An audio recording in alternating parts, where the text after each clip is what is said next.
வணக்கம். இது தமிழின் குரல் செய்திகள். முதலில் தலைப்புச் செய்திகள். அனுர பதவி விலகினால் அடுத்த ஜனாதிபதி நாமல்தான், சர்ச்சையை கிளப்பிய நாடாளுமன்ற உறுப்பினர். யாழில் வாழ்ந்த பல்லாயிரக்கணக்கான சிங்கள மக்கள் விகாராதிபதிக்கு எதிராக போர் தொடுக்கும் தேரர்கள்.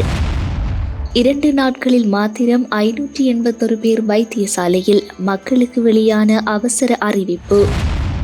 காதலை ஏற்க மறுத்த இளம் ஆசிரியை, அடுத்து நடந்த சம்பவம், தீவிரமாகும் விசாரணை. ஆஸ்திரேலிய இளம்பெண் ஊடகவியலாளருக்கு இலங்கையில் நடந்த சம்பவம், போலீசார் அதிரடி. மின்கட்டண அதிகரிப்பு, சற்று முன் வெளியான முக்கிய அறிவிப்பு. பிள்ளையார் கோவிலுக்குள் திடீரென வந்த புத்தர், நேரில் சென்று ஆய்வு செய்த இலங்கை தமிழரசு கட்சியின் முக்கிய பிரதிநிதிகள். தொடர்பென விரிவான செய்திகள்.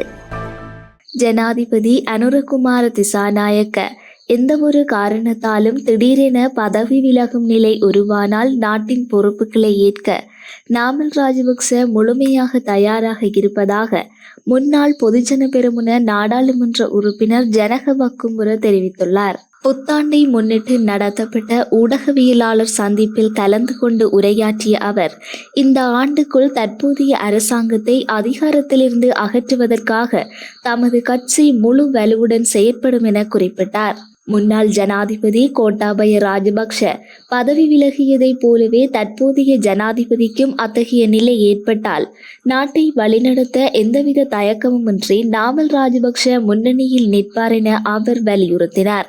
மேலும் பயமோ மறைவோ இல்லாமல் அரசியல் பொறுப்புகளை ஏற்க நாமல் ராஜபக்ஷ தயாராக இருப்பதாக தெரிவித்த அவர், அவரது தலைமையின் கீழ் அரசாங்கத்தை வீட்டுக்கு அனுப்பும் அரசியல் நடவடிக்கைகள் திட்டமிட்டு முன்னெடுக்கப்படும் எனவும் கூறினார். தையிட்டி திஸ்ஸ விகார விவகாரம் தொடர்பில் நைனாதீவு விகாராதிபதியும் சில பௌத்த தேரர்களும் தங்களது சொந்த நலன்களுக்காக இனமும் மதமும் துறக்கப்படுவதாக எல்லாவல மேதானந்த தேரர் கடும் விமர்சனம் முன்வைத்துள்ளார். இணைய ஊடகம் ஒன்றுக்கு வழங்கிய பிரத்யேக நேர்காணலில் இதனை அவர் தெரிவித்துள்ளார். தொடர்ந்து கருத்து தெரிவித்த அவர், யாழ்ப்பாணம் தொடர்பாக சிலர் வெளியிடும் அறிக்கைகள் உண்மையில் அவர்களது சொந்த கருத்துக்களா அல்லது வேறு யாரோ எழுதி கொடுத்ததா என்ற சந்தேகம் எழுவதாக குறிப்பிட்டார். குறிப்பாக யாழ்ப்பாணத்தில் சிங்கள பௌத்தர்கள் அல்லது பௌத்த தீரர்கள் வாழவில்லை என கூறப்படுவது முற்றிலும் ஏற்றுக்கொள்ள முடியாத விடயம் என அவர் வலியுறுத்தினார்.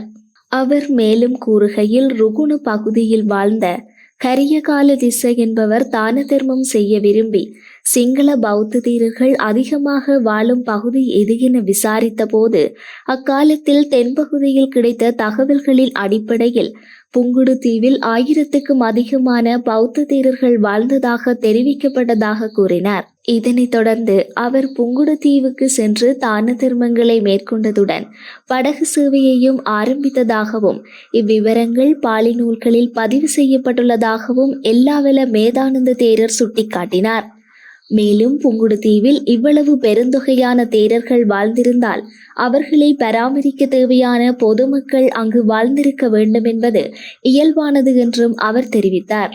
இதன் மூலம் யாழ்ப்பாணத்தில் பௌத்த சிங்கள மக்கள் வாழ்ந்ததற்கான பல ஆதாரங்களை முன்வைக்க முடியும் என கூறிய அவர், எந்த ஆதாரங்களை அடிப்படையாக கொண்டு யாழ்ப்பாணத்தில் சிங்கள பௌத்தர்கள் இல்லை என கூறப்படுகின்றது என்பதை தெளிவுபடுத்த வேண்டும் என வலியுறுத்தினார்.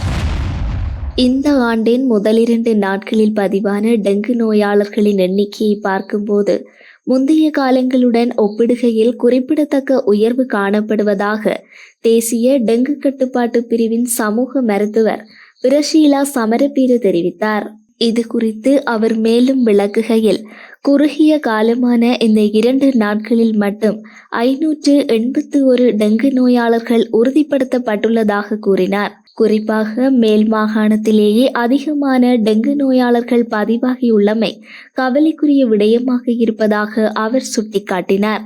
கடந்த சில நாட்களாக நிலவிய மழையுடன் கூடிய காலநிலை காரணமாக டெங்கு கொசுக்களின் இனப்பெருக்கம் அதிகரித்துள்ளதே நோயாளர்கள் எண்ணிக்கை உயர்வதற்கான பிரதான காரணம் என அவர் குறிப்பிட்டார். இந்த நிலையில் இருமல், சளி, உடல்வலி, வாந்தி போன்ற அறிகுறிகளுடன் 3 நாட்களுக்கு மேலாக காய்ச்சல் தொடர்ந்தால் உடனடியாக இரத்த பரிசோதனை செய்து கொள்ள வேண்டும் என பொதுமக்களுக்கு அறிவுறுத்தல் வழங்கப்பட்டுள்ளது. மேலும் காய்ச்சல் 2 நாட்களை கடந்தும் நீடித்தால் சிகிச்சை பெறுவதில் தாமதிக்க வேண்டாம் எனவும் சுகாதார அதிகாரிகள் எச்சரிக்கை விடுத்துள்ளனர். மின்கட்டணத்தை உயர்த்துவதற்காக இலங்கை மின்சார சபை முன்வைத்துள்ள பரிந்துரைகளும் அதற்கு ஆதாரமாக சமர்ப்பிக்கப்பட்டுள்ள தரவுகளும் நம்பகத்தன்மையற்றவை என மின்பாவனையாளர் சங்கம் குற்றம் சாட்டியுள்ளது. இலங்கை மின்சார சபை தற்போது லாபம் ஈட்டி வரும் நிலையிலே மின்கட்டணத்தை அதிகரிப்பதற்கு எந்த வகையிலும் அனுமதி வழங்கக்கூடாது என இலங்கை பொது பயன்பாடுகள் ஆணைக்குழுவிடம் அந்த சங்கம் வலியுறுத்தியுள்ளது. மின்கட்டண திருத்தம் தொடர்பான 3 மாத மீள் பரிசீலனை காலப்பகுதியில் முக்கிய நீர்மின் உற்பத்தி நிலையங்களுக்கு நீர் வழங்கும் நீர்நிலைகளில் கிடைத்த மழைவீழ்ச்சி குறைந்தமை, மின்சார சபையின் கடன் நிலை, எரிபொருள் விலைகளில் ஏற்பட்ட மாற்றங்கள் மற்றும் புதிய மின்சார சபை சட்டத்தின் கீழ் ஓய்வு பெற்ற பணியாளர்களுக்கு வழங்கப்பட்ட இழப்பீடு உள்ளிட்ட காரணிகளை முன்வைத்து ஆண்டின் முதல் காலாண்டில் மின்கட்டணத்தை 11.57% உயர்த்த வேண்டும் என மின்சார சபை பொது பயன்பாடுகள் ஆணைக்குழுவிடம் யோசனை சமர்ப்பித்துள்ளது. இதற்கு எதிராக பல தரப்புகளும் கடும் எதிர்ப்பை வெளிப்படுத்தியுள்ளன. குறிப்பாக மின்கட்டண உயர்வுக்கு எதிராக பொதுமக்கள் அனைவரும் ஒன்றிணைந்து குரல் எழுப்ப வேண்டும் என எதிர்க்கட்சி தலைவர் சஜித் பிரேமதாச அழைப்பு விடுத்துள்ளார். இந்நிலையில் மின்கட்டண உயர்வை நியாயப்படுத்த மின்சார சபை முன்வைக்கும் தகவல்கள் உண்மைக்கு புறம்பானவை என குறிப்பிட்ட மின் பாவனையாளர் சங்கம் இந்த யோசனையை நிராகரிக்க பொது பயன்பாடுகள் ஆணைக்குழு நடவடிக்கை எடுக்க வேண்டும் என மீண்டும் வலியுறுத்தியுள்ளது. களுத்துறை மாவட்டத்தின் நாகுடை பிரதேசத்தில் காதல் முன்மொழிவை நிராகரித்த காரணத்தால் ஆசிரியையொருவரின் கைபேசியை பறித்துச் சென்ற சம்பவம் தொடர்பாக போலீசார் விசாரணைகளை தொடங்கியுள்ளனர். நாகுடை பகுதியில் வசிக்கும் இளம் ஆசிரியையொருவர் அளித்த முறைப்பாட்டின் அடிப்படையில் இந்த விசாரணைகள் ஆரம்பிக்கப்பட்டதாக தெரிவிக்கப்படுகின்றது. குறித்த நபரின் காதல் கோரிக்கையை ஆசிரியை மறுத்ததை தொடர்ந்து அவர் ஆசிரியையின் கைபேசியை வலுக்கட்டாயமாக கைப்பற்றிக் கொண்டு தப்பிச் சென்றதாக ஆரம்பகட்ட விசாரணைகளில் தெரிய வந்துள்ளது. இந்த சம்பவத்தின் போது ஆசிரியை உடல் காயங்களுக்கு உள்ளானதாகவும் அதனால் வைத்தியசாலையில் சிகிச்சைக்காக அனுமதிக்கப்பட்டுள்ளதாகவும் போலீசார் தெரிவித்துள்ளனர். சம்பவத்தில் தொடர்புடைய சந்தேக நபரை கைது செய்ய மதுகம போலீசார் மேலதிக விசாரணைகளை மேற்கொண்டு வருகின்றனர். காலி மாவட்டத்தின் உணவட்டுன கடற்கரை பகுதியில் அமைந்துள்ள உணவகம் ஒன்றின் அருகே ஆஸ்திரேலியாவை சேர்ந்த பெண் ஊடகவியலாளரின் பையை திருடியதாக கூறப்படும் நபரொருவரை போலீசார் கைது செய்துள்ளனர். தனிப்பட்ட முறையில் இலங்கைக்கு சுற்றுலா பயணமாக வந்திருந்த இளம் பெண் ஊடகவியலாளரிடமிருந்து ஐபோன், கைபேசி, வெளிநாட்டு நாணயம் மற்றும் வங்கி அட்டைகள் உள்ளிட்ட பொருட்கள் கொண்ட பை திருடப்பட்டதாக தெரிவிக்கப்படுகின்றது.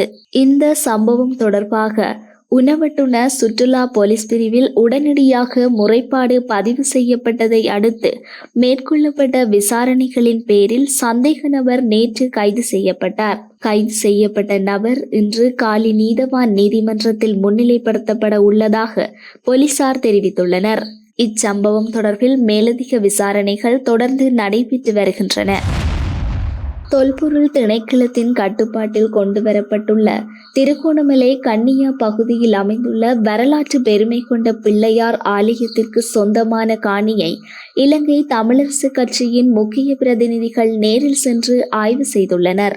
நேற்று இடம்பெற்ற இந்த விஜயத்தில் திருகோணமலை மாவட்ட நாடாளுமன்ற உறுப்பினர் சண்முகம் குகதாசன் மற்றும் முன்னாள் நாடாளுமன்ற உறுப்பினரும் ஜனாதிபதி சட்டத்தரணியுமான எம்.ஏ. சுமந்திரன் ஆகியோர் கலந்து கொண்டனர். கன்னியா பிள்ளையார் ஆலயம் அமைந்துள்ள பகுதியில் தற்போது தொல்பொருள் திணைக்களத்தின் அகழ்வு பணிகள் முன்னெடுக்கப்பட்டு வருவதாக தெரிவிக்கப்படுகின்றது. நீண்ட காலமாக வழிபாட்டு தலமாக இருந்து வந்த நிலப்பகுதியை தொல்பொருள் திணைக்களம் கைப்பற்றியமை அந்த பகுதி மக்களிடையே கடும் அதிருப்தியை ஏற்படுத்தியுள்ளது. திருகோணமலை மாவட்ட நாடாளுமன்ற உறுப்பினர் சண்முகம் குகதாசனின் விசேட வேண்டுகோளுக்கிணங்கவே இந்த ஆய்வு விஜயம் மேற்கொள்ளப்பட்டதாக குறிப்பிடப்பட்டுள்ளது. இதன்போது குறித்த காணி எவ்வாறு கையகப்படுத்தப்பட்டது என்பதையும் அங்கு தற்போது மேற்கொள்ளப்பட்டு வரும் நடவடிக்கைகள் பற்றியும் ஜனாதிபதி சட்டத்தரணி எம்.ஏ. சுமந்திரன் விரிவாக கேட்டறிந்தார். பின்னர் நடைபெற்ற கலந்துரையாடலில் இந்த விடயத்தை சட்ட ரீதியாக எதிர்கொள்வது, நீதிமன்றத்தை அணுகி குறித்த காணியை மீட்டெடுப்பதற்கான சாத்தியங்கள் உள்ளிட்ட விடயங்கள் தொடர்பாக ஆழமாக ஆராயப்பட்டது.